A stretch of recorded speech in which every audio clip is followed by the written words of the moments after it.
Joining us now live is President Trump's former Vice President, Mike Pence. Vice President Pence, thanks so much for joining us. You just heard Ambassador Witkoff say the meeting was... Thanks for having me on, Jake. You just heard Ambassador Witkoff say the meeting was a big success. President Trump says the meeting was a 10 out of 10. What rating would you give it? Well, first, I think the president should be commended for pursuing peace in Ukraine. This president has already secured peace agreements in Africa, Armenia, and Azerbaijan. I think he deserves credit as leader of the free world for not giving up on Ukraine, particularly, Jake, since there are many voices in and around the administration that would have cut Ukraine loose months ago. So I want to commend the president for trying to make progress. I must tell you, I would have liked to have seen a ceasefire, but the truth is that no deal is better than a bad deal. What we heard Ambassador Witkoff describe is encouraging, that there was at least an assent in Putin's and Trump's meeting to the United States providing security guarantees. And clearly the president didn't forfeit anything having to do with America's national security or with the security of our allies in Eastern Europe in the midst of this war. But, you know, at the end of the day, it's important to remember the bad guy here is Putin. Putin launched an unprovoked, brutal invasion more than 3 years ago. I've traveled to Ukraine twice. I've literally walked the streets, seen the aftermath of that brutal invasion. And now more than ever, America and our allies need to stand strongly with Ukraine and create the conditions for a just and lasting peace. You said last month that you thought President Trump was beginning to realize, quote, Vladimir Putin doesn't want peace. Vladimir Putin wants Ukraine, unquote. As you noted, there was no ceasefire agreed to. President Trump seemed to indicate before the summit that that had to happen, or he said there would be very severe consequences. Since the summit, he's dropped demands for an immediate ceasefire. 5 Ukrainians were killed overnight. He's telling people, you heard Witkoff say, a peace deal, a larger peace deal, can be reached quickly if Putin's demands, which include Ukraine ceding control of the entire Donbass region to Russia, are met. What do you make of all that? I mean, there are observers out there, people who like Trump, people who are rooting for Trump, who think that Trump got played. Well, look, I served alongside the president for 4 years. I know his style in dealing with these dictators. It's the velvet glove, but I think the hammer needs to come, and it needs to come immediately.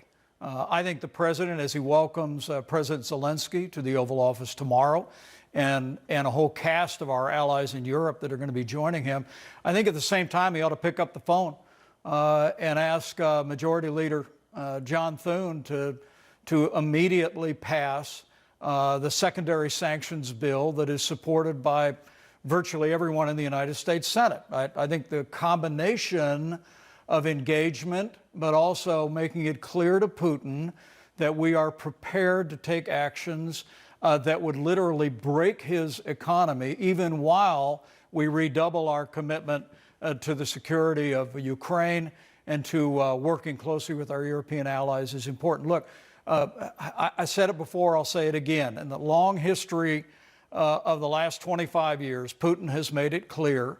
He launched an attack into Georgia when President Bush was in office. He attacked Crimea and Ukraine when Obama was in office.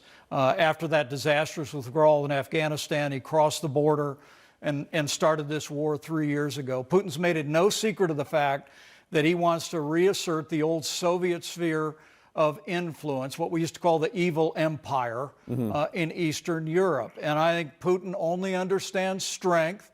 So while the president and his diplomatic team engage in this reapproach with Putin, and there seems to be interest, in my judgment, Putin's not going to stop until he's stopped, until he understands that there's going to be enormous cost to Russia, and there's an unflagging commitment to defending Ukraine's sovereignty by the United States and our allies.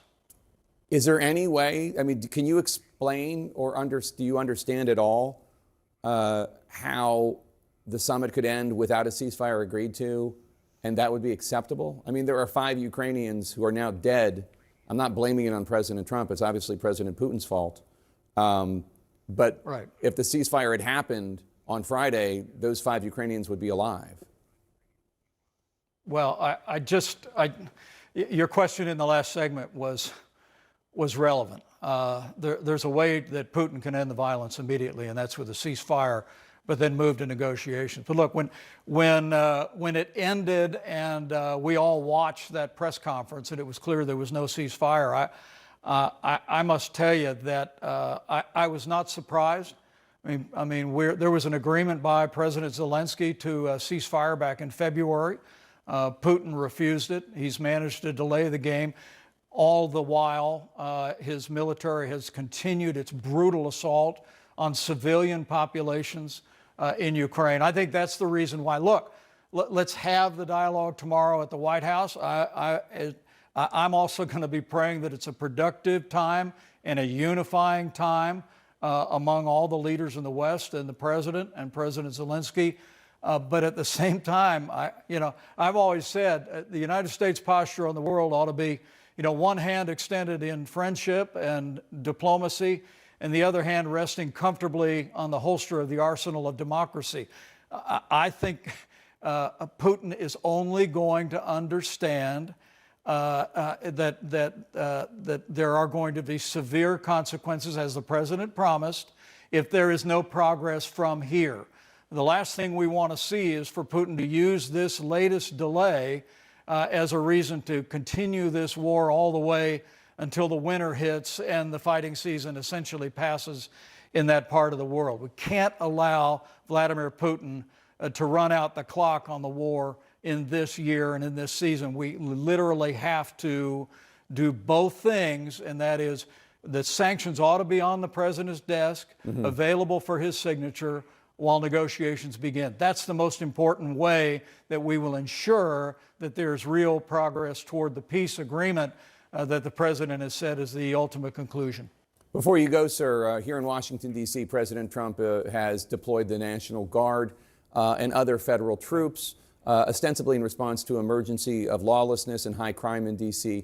I am curious what goes through your mind when you see the president aggressively pushing out the National Guard when he didn't do so on January 6, 2021, as the Capitol was under attack, a mob was trying to lynch you, and your family was in danger.